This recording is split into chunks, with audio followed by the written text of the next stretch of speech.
HR issues can kill you. One complaint against your company can turn your world upside down. And you spend way too much time dealing with HR when you should be spending your time on making a profit. You should talk to Bambee. With Bambee, get access to your own dedicated US-based HR manager starting at just $99 per month. They get to know you and your business while providing HR expertise and the personal touch you need and want. They're available by phone, email, and real-time chat, so onboarding and terminations run smoothly. Team members reach peak performance, and your business stays compliant with changing HR regulations. And with Bambee's HR Autopilot, you'll automate important HR practices like setting policies, training, and feedback. HR managers can easily cost $80,000 a year, but Bambee starts at $99 per month. Schedule your free conversation today to see how much Bambee can take off your plate. Go to Bambee.com right now and type in Accelerate under podcast when you sign up. It'll really help the show. Spelled BAM, BEE.com. Bambee.com. Type in Accelerate. Welcome to Accelerate Your Business Growth, where we're exploring all sorts of business topics. Experts from around the world join me, your host, Diane Helbig, for a conversation where they share their expertise with all of you. Take what you need when you need it. Featured on Inc.com, Forbes, and MSNBC's Your Business, this podcast is recognized as one of the best podcasts for small business, sales, leadership, social media, and more. When it comes to business, Accelerate Your Business Growth has got it covered. And now on with the show. My guest today is Donna Serdula. Donna is the founder and president of Vision Board Media, a professional branding company that helps individuals and companies tell their unique stories on LinkedIn and beyond, bringing dynamic brand storytelling to the masses and empowering people to dream big. It's her website, LinkedInmakeover.com, where she and her team of over 20 writers and coaches help people collide with opportunity and transform their lives via future-forward career branding. God, I just love all of that, the way all those words come together. So thanks for joining me today, Donna. Thank you so much for having me. I was listening to it going, wow, yeah, that's cool. I like right? that. Oh, collide with opportunity. I mean, man, those are good. I have to steal some of that. Okay, so thank you for joining me today. We are going to be talking about LinkedIn, which is one of my favorite subjects.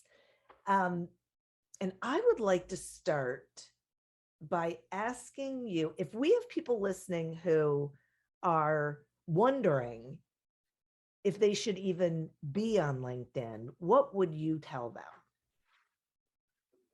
Well, you know, your audience is full of business owners.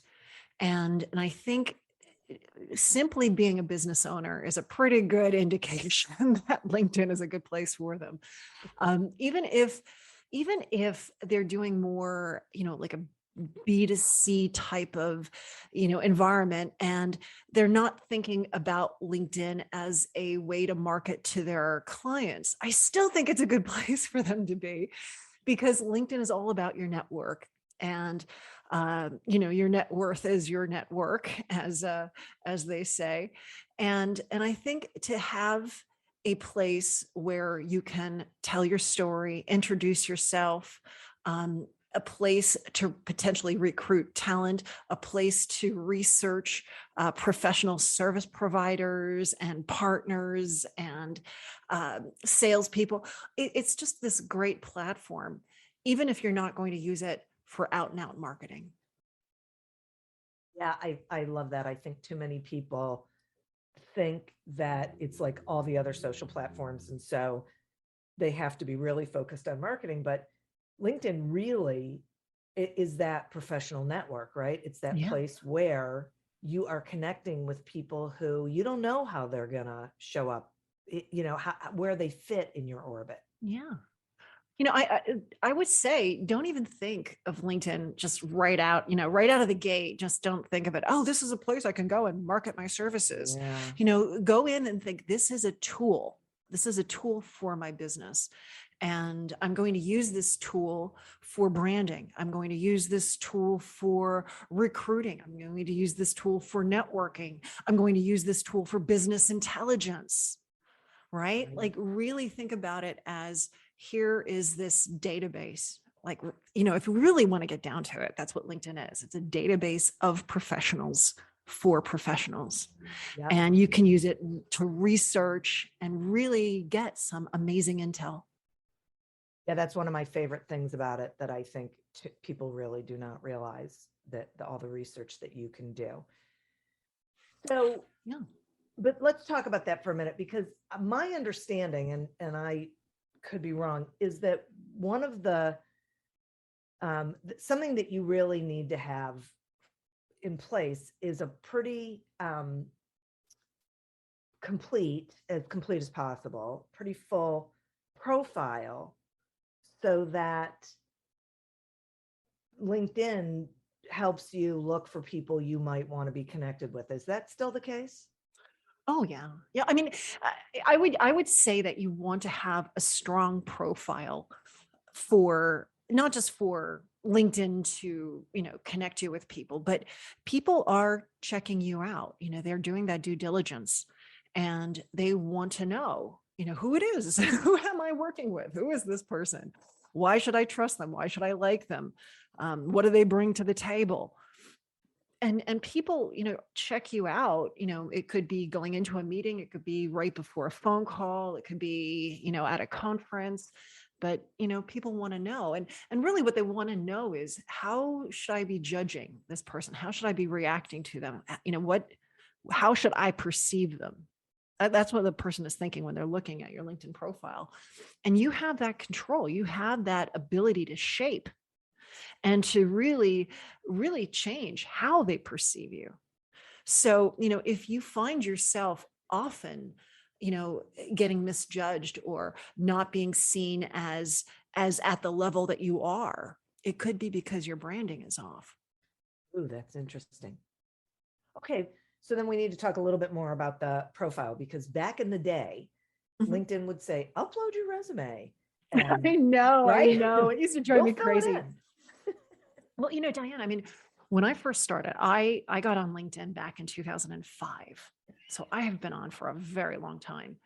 And, back then I remember opening up the LinkedIn profile and it looked like a resume, and no one wants to write about themselves. It's not easy to write about yourself. So like, let's take the path of least resistance. Let's find something that we could just copy and paste in and be done with this, uncomfortable task.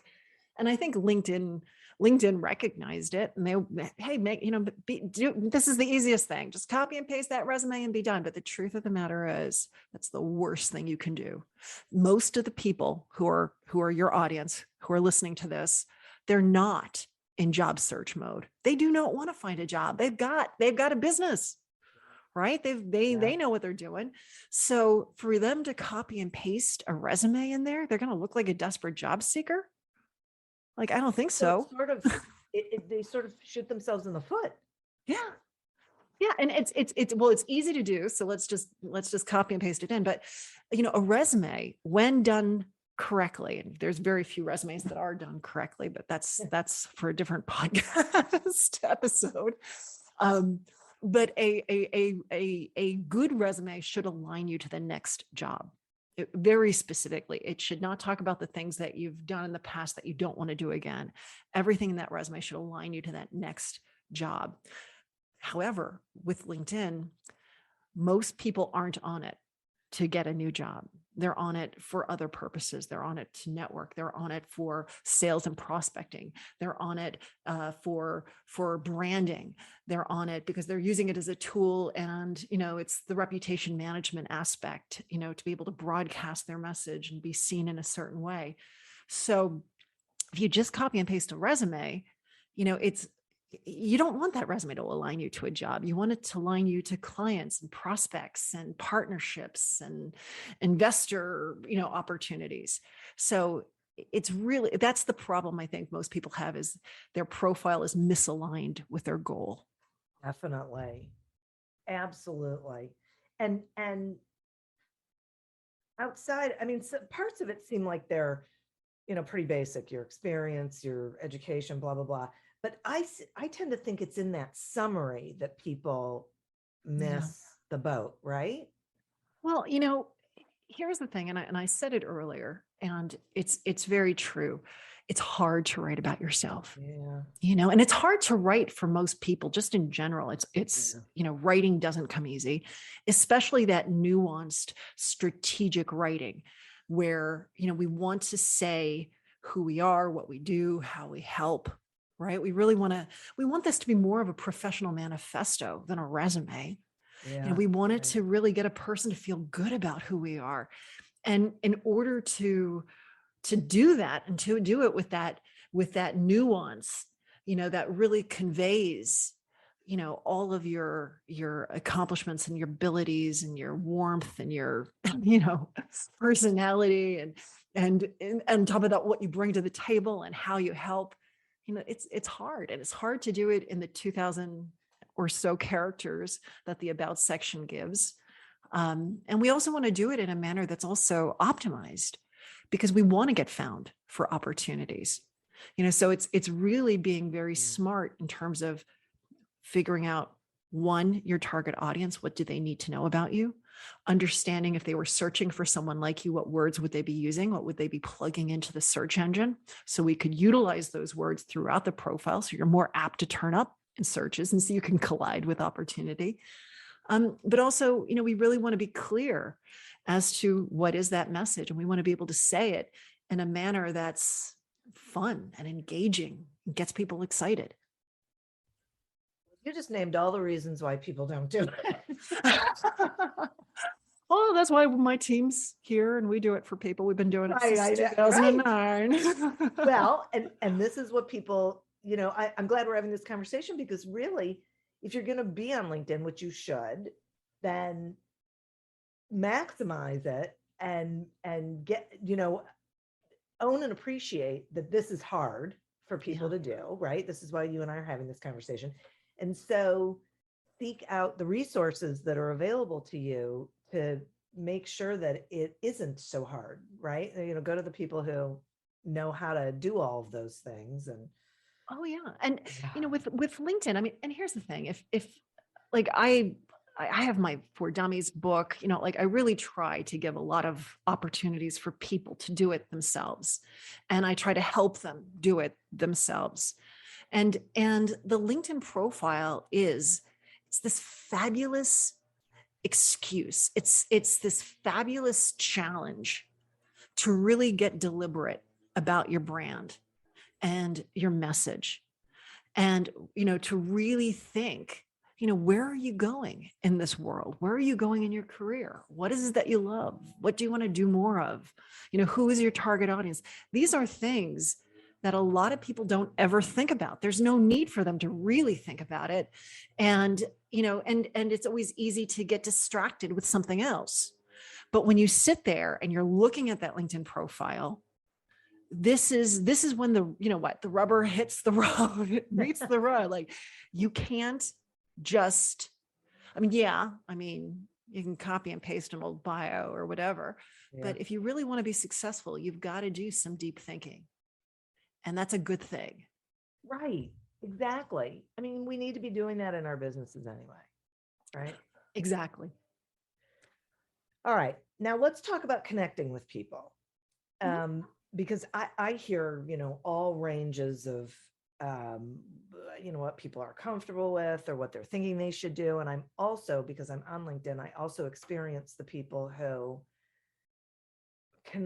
think they're going to connect with me, and the way they do it is just, hinky. Oh my gosh. And, uber salesy, and I can always tell when people have gone to a webinar, because I get all sorts of requests that say exactly the same thing. So talk to the listeners about, I guess, I don't know, best practices for connecting with people and building those relationships? Yeah, I think one thing that you said that really resonates with me, and it's something that I too have seen a real shift in. At one time, I used to talk about the LinkedIn headline. Now that's on the intro card at the very top. It's right below your name, right next to your, right by your profile picture. And it follows you throughout LinkedIn. And, for what LinkedIn does is the default, it's just your current title and your company. But this is a great place to optimize. This is a great place to really, put in your tagline, make it into a real headline. And what I'm seeing more and more of is people are taking that. Now, I've always said, like, infuse your keywords, put in a benefit statement, really own it. But I find that a lot of people are taking it a little too far and they're making it really salesy. And it's, in fact, in some ways, it's too, like, they're over promising the world in that headline. And I think it does turn people off, especially when you're connecting and you go to connect and you see this person with this extremely salesy headline. So, I think you need to, for most people, when you look at LinkedIn, and I said this in the very beginning, LinkedIn is a fabulous place to brand yourself and to market your services and market your company. But I don't want you to think that that's all there is. There's so much more to it. And with the LinkedIn realm, it's really more about relationships and value and educating and inspiring people. And when you do that, then the marketing and the sales come out of it. And I think a lot of people invert that and they come in thinking, all right, let me just start marketing and selling and, promoting everything. And that doesn't really go over all that well. And that also makes it hard to network when people think that you're only networking because you want something out of them. Right. Exactly. Okay. So one of the things that I heard was, LinkedIn is a great place to share, give information, be of value to other people. So will you share some ideas around how people can be doing that? What you see as things that work, because a lot of people say, I'm putting content out, I'm not getting any sort of reaction to it. Well, let's talk about that, Diane. Okay. Because you've just hit a spot that I think it really, it's big for people. And that is, I get on LinkedIn and I start creating content and nothing is happening. I'm getting no engagement. I'm getting no traction. I'm getting no impressions. Like, what's up? Yep. So I'm going to tell you what's up. With LinkedIn, they have a LinkedIn feed. They have an algorithm that is very, very picky and it really parses that information, that post, and it shares it to a small subset of users. And then it waits to see how that small subset of users react to it. And if that small subset of users really starts to like and engage with the content, it starts to go out to a bigger and bigger audience. And that's when you start to see more and more engagement and views and comments, all that good stuff. So you think about that very first, subset, that first audience, one, you don't want to just write content on LinkedIn. You want to write content that asks for, promotes, and almost begs for engagement. All right. So it's not enough to go, oh, here's a really interesting article. You've got to really look at the article and you've got to say, okay, what am I trying to, what value am I delivering? And how can I put it out there in a manner where it hooks people? And, you create enough content so there's that see more link. When people click the see more link, so I hope this is making sense, but when you scroll through the LinkedIn feed, if the content is long enough, LinkedIn will truncate it and will collapse it, and you have to click see more to see the full post. Yeah. When people click that see more link, that tells LinkedIn that this is really good content. People want to see more. So that's considered like a first level engagement.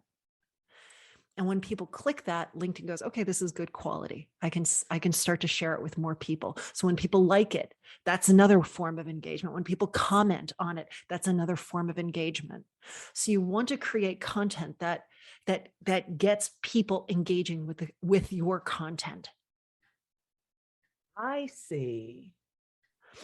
So with that said, I'm going to take a step backwards, and that is LinkedIn has stated numerous times that their LinkedIn feed, what their goal is, it's people you know talking about the things you care about. That's their goal in a nutshell. People you know talking about the things that you care about. We have to always keep this in our heads. So don't just create content. You need to be engaging with other people's content. In fact, I would say to everyone who's listening, now, unless you're a major, huge influencer and you're creating tons of content, and maybe you even have a team of people, but like, then don't listen to me. But if you're just an average, everyday business owner doing the best you can, post on LinkedIn once a week, not once a day, once a week. Maybe once every 2 weeks. You don't have to do it all the time because LinkedIn posts live a long time. All right. So post maybe once a week, and that's totally doable. The other days of the week, engage with other people's posts, like comment and like and share, but like really try to have conversations in other people's posts, because what you're doing is you're telling LinkedIn, hey, these are people that I know. And those people are grateful that you commented. Right. And then when you post, they'll most likely be part of that small first subset of people. And they'll comment and like and share your post because there's now that relationship. And then if you craft that content in a manner where it's a little bit longer than the content that you would craft for Facebook or Instagram or Twitter, because LinkedIn wants people to dwell on that content. Right. Yeah. So the longer you go, the more time they're dwelling. That's another form of, evidence that this is good quality material that should go out further. I've just hit you with a lot of information. Does this make sense? Oh my gosh, it makes so much sense. And I'm so grateful for it because you just connected dots, I mean, what most people I hear, they just say, you just want to be engaging with it. It's just not enough information for people to really sink their teeth into it and go, yeah, this is worth spending time. This is worth doing. Yeah, you want to look at LinkedIn almost as if you're going to a networking event. And when you click on that LinkedIn homepage, you're now in the networking event. And as you scroll through that feed, all of those posts are the people at the networking event. And yeah, you could just scroll past all of those things, but that's like ignoring the people that are there going, hey, I want to network. So, you need to stop. You want to look at the content that you're seeing, and you want to spend 5, 10, 15 seconds and engage with it. And engaging means, sure, you can react to it. And LinkedIn just added a new reaction icon, the laughing icon, which I think is great because, I think it brings even more personality to the LinkedIn feed than what was ever there before. But so you can react with it, but definitely comment, like react, like when you just react or hit like, it's almost like you're just sort of smiling at the person, nodding, maybe, giving them like a little finger point and walking away. But at a networking event, that's not enough. You really do need to walk over to them, shake their hand and say, hey, I really am enjoying what you're saying. This conversation is interesting. And this is what I think is fabulous. And this is what it reminds me of. Like really, really put effort into those comments. Imagine how fast we could solve the world's biggest problems if more SaaS startups would gain traction sooner. Welcome to the Tech Entrepreneur on a Mission podcast.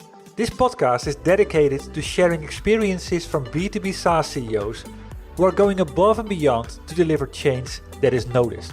You will hear their secrets and learn what is required to build a SaaS business that the world starts talking about and keeps talking about, and how to overcome the roadblocks to do so. Coming up on 5 Minute News, I'm Anthony Davis. You might think it's partisan because maybe it's critical of one side or the other, but it's not, it's just the truth. And I think that's also something that's kind of unusual for Americans listening to the radio or to podcasts, because the news landscape in the States has been so partisan for so many decades. So 5 Minute News is verified, truthful, independent, unbiased, and essential world news daily. Okay, now I'm going to ask a question that may sound sort of weird. So feel free to say, it's out there, but I don't know. I'm not even sure how to ask it. So I'll do it this way. Someone's listening and they're thinking to themselves, okay, that's so great. And thanks for the information. You've just added, a workload to my schedule that I don't necessarily have. Why should I? What's the return on that time investment? What am I gonna get as a business for making that commitment to engaging with what other people are saying? Yeah. And I really don't feel that LinkedIn requires more time than the other networks that are out there. In fact, if anything, LinkedIn is so much more forgiving when you're not producing a lot of content. In fact, the way they have it structured, you really don't need to create a lot of content. Like I said, just, maybe like one it. post a week. Like imagine that in the Instagram universe. You might as well not even bother showing up.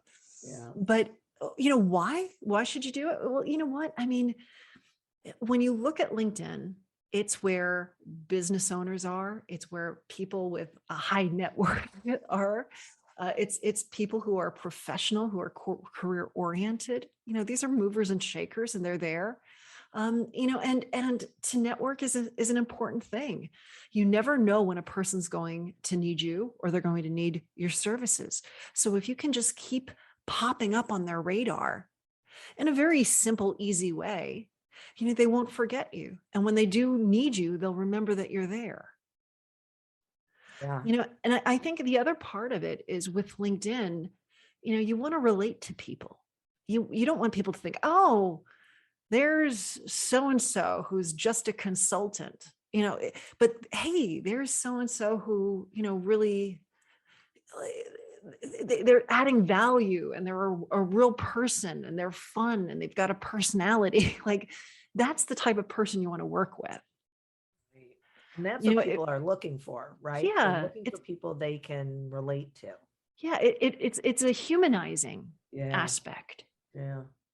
But not only is it humanizing, it also builds you, right? Because I mean, so often I talk to people, and they're like, people aren't relating to me where I should be. Like I have this huge career. I've done so much, but people don't seem to see it. They don't respect, my background. And why is that? Well, the reason is you haven't told anyone this. You're branding yourself as you did 5-10 years ago. And that's what people are seeing today. So, for a lot of business owners, and hey, I've been guilty of this myself, what do they say? The cobbler's kid has no shoes. Yes. But I have to do with this myself, where I have to say, wait, where am I now in my business? And what have I accomplished? And I have to sit down and go, all right, let me dream a little bigger. Let me figure out what my new story is, because it's not the one that I was telling 10, 15 years ago. Right. Because it evolves, right? It evolves. So you have to go back and revisit and let me ask you this question. When it comes to sharing content, is it I've heard differing views. Should people be sharing articles on that, the LinkedIn, write an article? Should they be sharing instead of like a blog post from their website? Should they be doing videos? What do you think? Well, articles don't do as well on LinkedIn as they used to. And it is hard to sit down and write an article. Like it's not something that, a lot of people just, can't wait to do. I would say focus more on posting. You can take maybe, things that you've done or stories or advice that you have. I mean, you can certainly utilize links to articles, but, just think to yourself, what's going on in my world and what do I want to share? Maybe you keep getting the same question from clients. Maybe that would make a good post. Maybe something's going on in the industry that you have a way of, a great improvement, or, it could be pretty much anything. In fact, if you visit my website, if you go to linkedin-makeover.com, I'm actually creating, and it's going to be live within the next couple of days. It's a LinkedIn post idea generator. Oh, nice. So you click on it and it'll give you an idea for a post with 3 hashtags. Wow. That's really valuable, because people do get stuck with, what should I talk about? And everyone always sort of falls back on, oh, let me just share a link. Well, here's the problem with sharing links outside of LinkedIn. LinkedIn wants that feed to be people talking about the things you care about, but it also wants to be sticky. When I say sticky, they don't want you leaving, right? They want you to stay on LinkedIn because that's how they're going to generate, ad revenue. So if all you do are share links outside of LinkedIn, those posts don't do well. Why should LinkedIn boost a post that takes their viewer away? Yeah, a good point. Let's talk for a minute. I'm going to shift a little bit to a question that I get often, which is about connecting with competitors. Like, people will say to me, I don't understand why my, competitors are reaching out to me on LinkedIn to connect. I think they're looking to see who my clients are so they can poach. Yeah. What do you say? Have you ever seen that movie, The Godfather? Yeah. That scene? My father has taught me many things. He taught me to keep my friends, my enemies, my friends close, but my enemies closer. Yeah.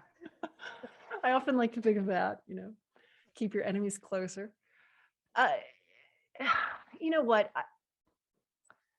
I truly believe that we're at a point where, yeah, there's competition, but there's a lot of business to go around. Yeah. Right. And I've never ever thought, oh, let me go to a person, like a competitor's page, and try to poach all their clients. Like, that would be a royal waste of time.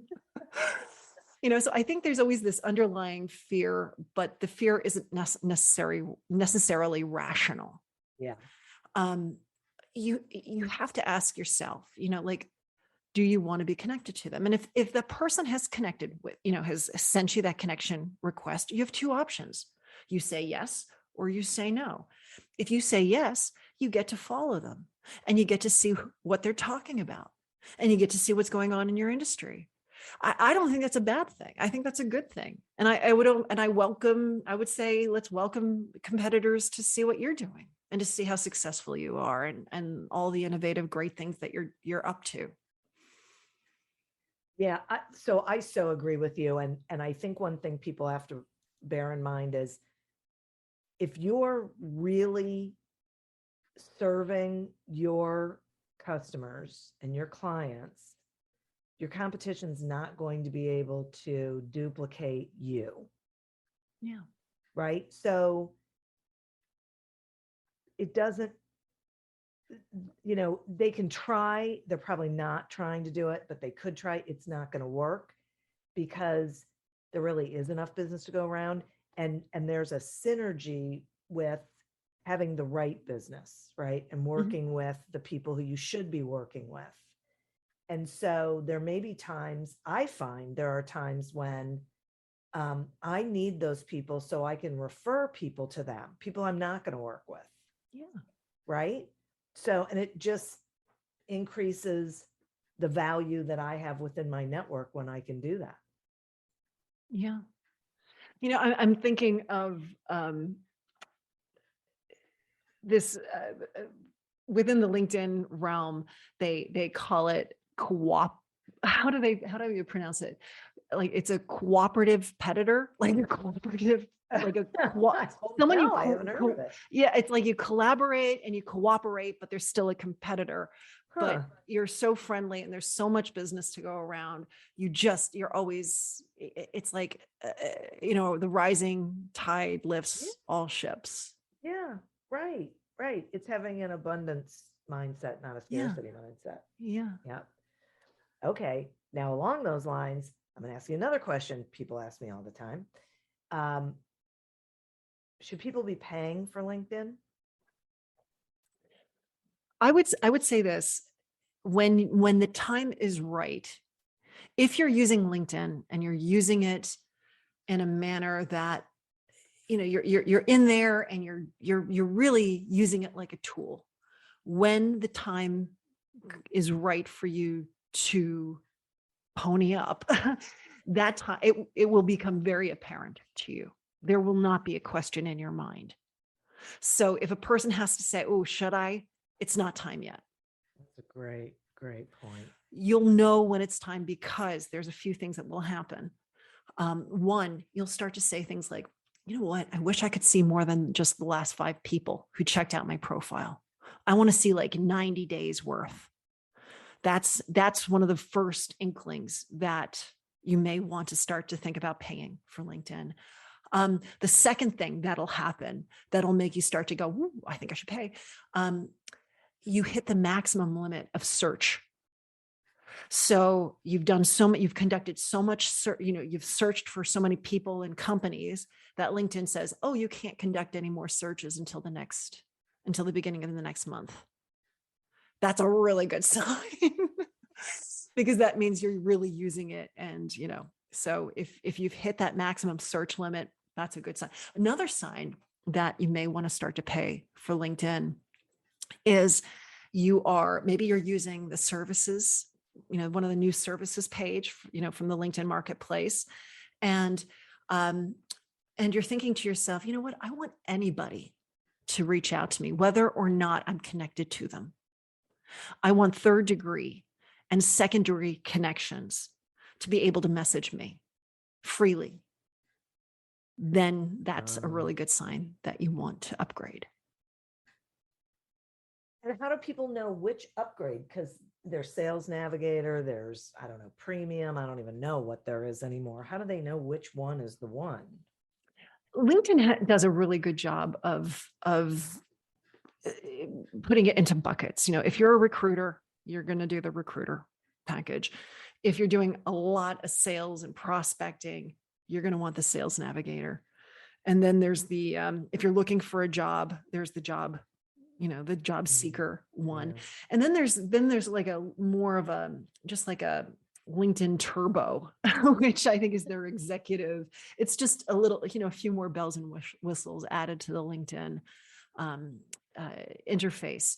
So you should be able to figure it out. LinkedIn will already have an idea of where you belong, and they'll start offering you free months. And then you just take it and run. I get it. Oh my gosh. This is so helpful. And yes, it is a lot of information, but that's what's great about podcasts is people can listen over and over again, right? And really take it one step at a time and absorb the information gradually. I think one of the most valuable things is that you don't have to be posting as often, but engaging with people is really, it's just shifting how you're spending your time and where you're spending your time, right? It's so true. And something so simple as that will make a big difference in your traction, in your just success with LinkedIn. Yeah. I really appreciate this, Donna. Will you tell the listeners how they can find you and, what you've got going on and how you can help? Sure. So you can absolutely find me on LinkedIn. Wait a minute. I know, it's crazy. If you can follow me, hit the follow button. And when you've hit follow, there will be a little star that pops up on the upper right part of my profile. If you click that star, you'll get notified when I do post. So it's a great way of just keeping up with all of the tips and tricks and things that I'm putting out there on LinkedIn. So definitely hit follow, then hit the star. If you visit my website's linkedin-makeover.com, and we have services to help people. So if you need help with your profile, with telling that story, we have, done for it services, but we also have a lot of free tools and courses as well. So I did talk about the LinkedIn post ideas generator. That's going to be live just within days. So probably by the time you hear this, it'll be out there. We also have a course, Loud on LinkedIn, and it really deconstructs how to be successful, how to make your time most valuable on LinkedIn. Like, how can you really, make sure that time investment is giving you a reward? That is so great. I'll make sure all of this is in the notes as well, because this is really, really tremendously valuable information. So thank you so much again for joining me. Oh, thank you so much for having me. Absolutely. And listeners, thank you. You are who we're doing this for. Thank you for tuning in to this episode of Accelerate Your Business Growth, a production of Evergreen Podcasts. Discover more episodes of this podcast and explore others at evergreenpodcast.com. As always, continue to prosper and be curious. And if you're looking to get your sales strategy headed in the right direction, pick up a copy of Succeed Without Selling on Amazon or wherever books are sold. Until we meet again on another episode of Accelerate Your Business Growth, goodbye and good day. Do you love news about LinkedIn, Indeed, Google, and just about every other recruitment tech company out there? Hell yeah. I'm Chad. I'm Cheese. We're the Chad and Cheese Podcast. All the latest recruiting news and insights are on our show. Dripping in snark and attitude. Subscribe today wherever you listen to your podcasts. We out.